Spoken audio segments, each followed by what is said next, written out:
All right, y'all. So, I'll be honest. I don't know how old this video is. I think it's about a month old. But I think it's very well warranted for those who probably haven't seen it. So, I'm going to say this. I care about HBCUs. HBCU sports. HBCU football. Because, I played for it in HBCU. So, it kind of hits home. So the fact that, there were no HBCU players that was drafted this year, it was weird. It was weird as hell, and it was disheartening. Because for years, HBCU football has been disrespected. And for those that don't know, there are probably a little less than 300 people in the Hall of players that are in the Hall of Fame. But 34 out of those 260 something players that are in the NFL Hall of Fame came from HBCUs, a la Jerry Rice, Walter Payton, Deacon Jones, for my older NFL fans, Michael Strahan, and Shannon Sharp. So when I see things like that, and then see things like HBCU players not getting drafted, it's an absolute shame. Let's say this, in the early years, 1930s, 1940s, 1950s, a lot of black players were going to HBCUs and getting NFL looks out of those schools. We have, there has been at least over 100 players that came from HBCUs that went to the NFL. And that was when we didn't even have technology then. That's when they didn't have a whole lot of options in terms of the weight rooms and speed training and all that. That was just natural talent. Black NFL players back then were there. A lot of them was there off the sheer instinct of their talent, and by them just working hard. So the fact that they think that it matters now, we're in a place now where we think that the school that we go to matters in terms of where we go to. There's the Clemsons, the Alabamas, the Floridas, the Oklahomas. It's in the 1950s, 1940s and the 1950s, before there was Miami Hurricanes, before there was Florida Gators, before the Florida State was good, Florida A&M ran Florida when it came to football. Florida A&M ran that state. And, for years, for years and years now, where there has been less and less opportunities for HBCU players to get a look at the NFL, it's just really disheartening. It's really frustrating, to be honest with you. And, and the fact that, look, we have the greatest wide receiver in NFL history to come out of an HBCU, the top 5 greatest tight ends in Shannon Sharp to come out of an HBCU, it speaks volumes. So we're going to watch this interview of what Deion Sanders said, because I didn't watch it. I haven't seen it. But I just so happened to go down to YouTube, and I just so happened to see this. So I'm kind of interested in hearing what he has to say, since he recently just became an HBCU coach. So let's see. HBCUs get drafted, yeah, that jumped out to me. What you mean, anything jump out to me? Yeah, that jumped. That bungee jumped. That did the nay-nay and the Dougie at the same, and the Cabbage Patch and the Rock. Y'all don't remember the Rock? When you just rock, you just walk right there.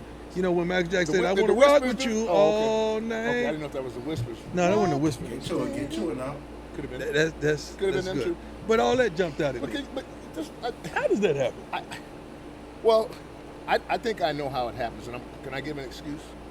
No, I want you to keep it 100 because I'm gonna keep it 100. Because I could defend and I could No, go I'm gonna keep it 100. Keep it 100. I don't think, sugarcoat it now because I'm here. No, don't do that. Go. I want you to be the advocate. Get to it. Okay. For the opposing side. Okay. Just build a case. Oh, build a case for the other side. Yeah. Well, Deion. No, you don't have to do the voice. Just build a case for the other side. The other side, simply that we had to limit our resources because of COVID. We had to be more strategic in our decision making on exactly who we put out in the field, what tape we got, what tape we paid attention to for whatever reason. I don't buy much of that, and so okay. Oh, he's building the case. Okay. The low hanging fruit would be to. This ain't the first year though. This ain't the first year. But you asked me to come over here. All I'm saying is, it almost seems to the naked eye impossible to say there is not one player that's worthy of a draft choice. That's hard for me to fathom when I coached against them. This ain't hearsay, dog. 7 rounds. Over 200 players was drafted. If I didn't already say that already, over 200 players was drafted.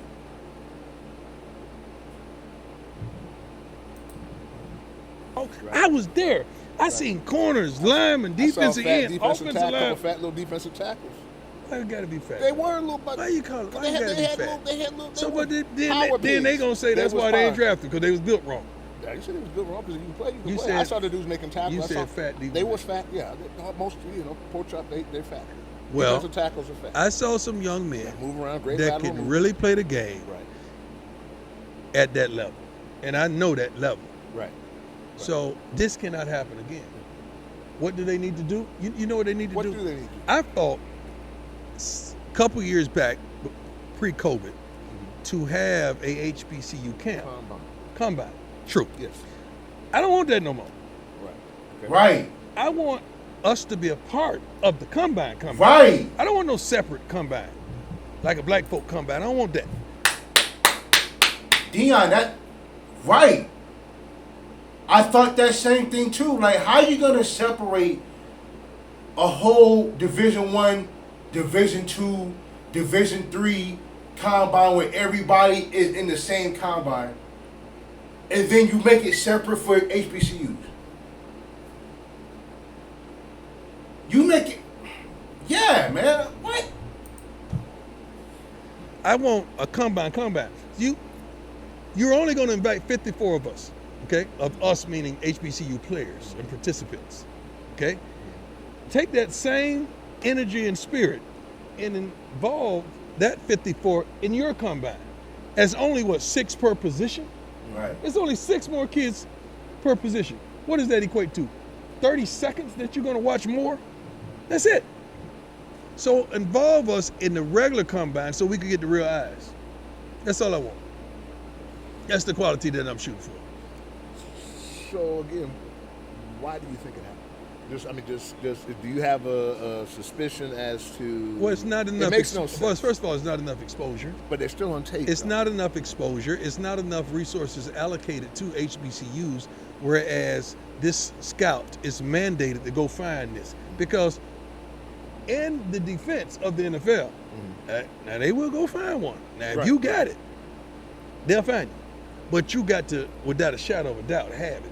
Not only have it, you got to have the intangibles and the character as well. Well, what about these kids? They ain't got no character. Yeah, yes, they do. Because a lot of these kids that should be third rounders, they go back to sixth. A lot of should be first rounders, they go back to 3 because of their character. Some of those 6 rounders don't even get drafted because of their character. So you got to have all these boxes checked.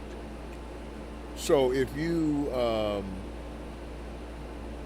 I agree with you, but I'm still trying to find how everybody missed. It's impossible for everybody to get missed. COVID.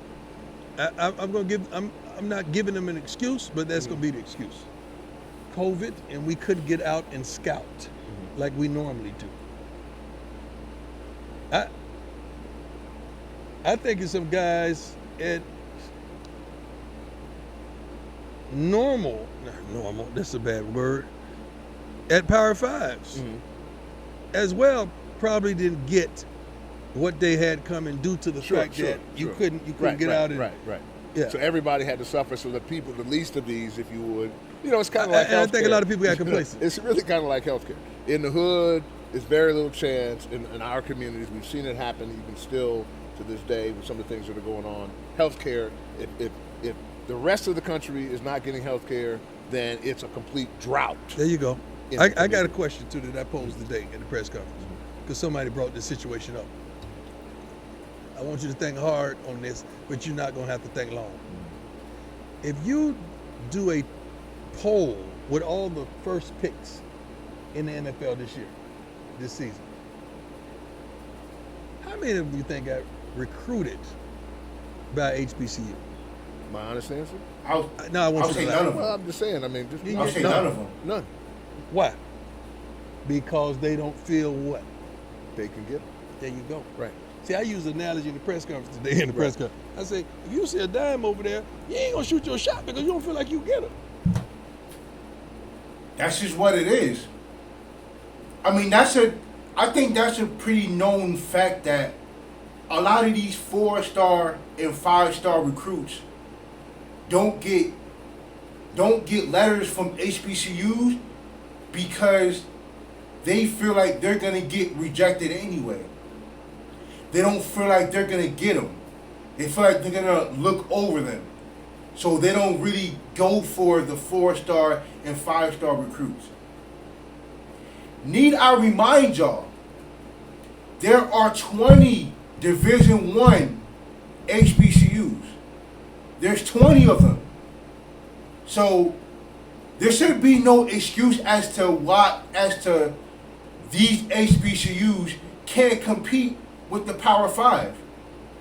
That we can't compete with the Mountain West, with the Mountain Conference. Like, there's no excuse for that. We have 20 Division I schools. Ain't no excuse for that. Right. I had to make them feel what I was talking about. Right. But that's the real truth. I'm shooting my shot at all of them. Mm-hmm. At all of them. And I feel like we could get them. If it's one thing that Deion Sanders did say that I didn't piggyback on, is the fact that, look, if you have talent, the NFL is going to come looking for it. But what I think should happen also is the fact that each NFL team should have a scout that go to these HBCU football games.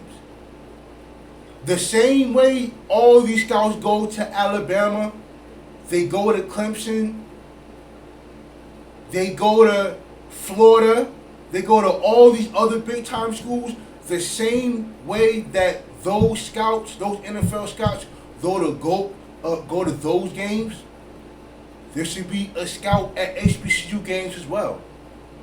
Division I or Division II. I'm gonna tell you this. There's only 107 HBCU schools, and not all of us have football teams. So we're already at a disadvantage in terms of that. But we should at least get a fair shot, a fair look. But at the same time, man, like, y'all, we have 20 Division I HBCU schools, dog. We should be getting looked at. Because I'm telling you this, it's going to be a time where somebody is going to be a 5-star recruit that just busts out the scene and just change the game. I think Mikey Williams, who's a 5-star recruit for basketball, I think he's going to change the game. I hope he does. Go to North Carolina Central. Y'all, start sending them letters out to them. Telling y'all, look, we can't waste our HBCUs, man. They were built for us. That's all I gotta say, man.